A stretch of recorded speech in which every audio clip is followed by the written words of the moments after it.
మీకు ప్రభు అర్థం కావాలంటే వాక్యం చదవాలి. మీకు మీరెవరో తెలియాలంటే వాక్యం చదవాలి. మీకు వైవాహిక జీవితం ఎలా ఉండాలో తెలియాలంటే వాక్యం చదవాలి. మీరు పిల్లల్ని ఎలా పెంచాలో తెలియాలంటే వాక్యం చదవాలి. మీరు పిల్లల్ని ఏమి చదివించాలి, ఏమి చదివించకూడదు, లోకంలో వాళ్ళు ఎలా బ్రతకాలి మీరు తెలుసుకోవాలంటే వాక్యం చదవాలి. మీరు ఉద్యోగం ఎలా చేయాలో తెలుసుకోవాలంటే వాక్యం చదవాలి. మీరు పక్కింటలతో ఎలా ఉండాలో తెలుసుకోవాలంటే వాక్యం చదవాలి. మీరు ప్రభుత్వానికి ఎలా లోబడాలో తెలుసుకోవాలంటే వాక్యం చదవాలి.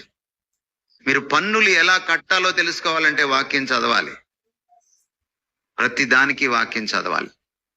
Bible addresses every nook and cranny of the life, Christian life. ప్రతి మైన్యూట్ డీటెయిల్ ని కూడా బైబిల్ అడ్రస్ చేస్తోంది క్రైస్తవ జీవనంలో.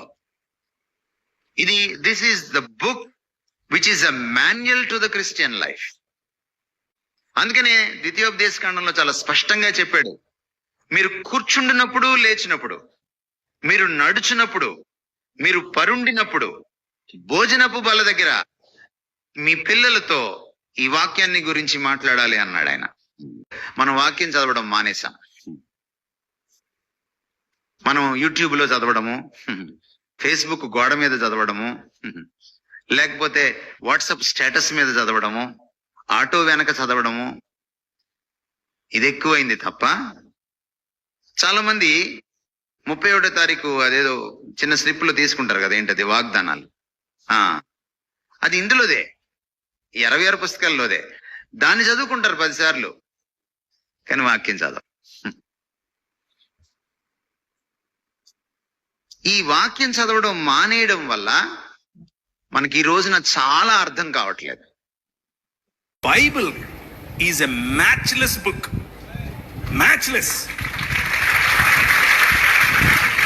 No science, no mythology, no Quran, no Gita, no anything can stand in front of Bible. Bible ఎదురుగా ఏది నిలబడలేదు, అంత గొప్పది బైబిల్. అది కేవలం ఊరికి స్టేట్మెంట్ కోసం చెప్తున్నాను అనుకోవద్దు. 24 ఏళ్ళు చదివిన తర్వాత చెప్తున్నా. 24 ఏళ్ళ నా కఠోర పరిశ్రమలో నాకు తేలింది, దాన్ని కొట్టేది రాలేదు, ఇక రాదు.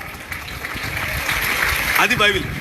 మొత్తానికి బైబిల్ ఏం చెప్తుంది అని అంటే, దేవుని రాజ్య వారసులుగా కాకుండా సొంత రాజ్య నిర్మాణాలు, సొంత ఆలోచనల్లో బ్రతికితే మనిషి ప్రతి ఒక్కడు పాపమే చేస్తున్నాడు అన్నది చెబుతుంది బైబిల్.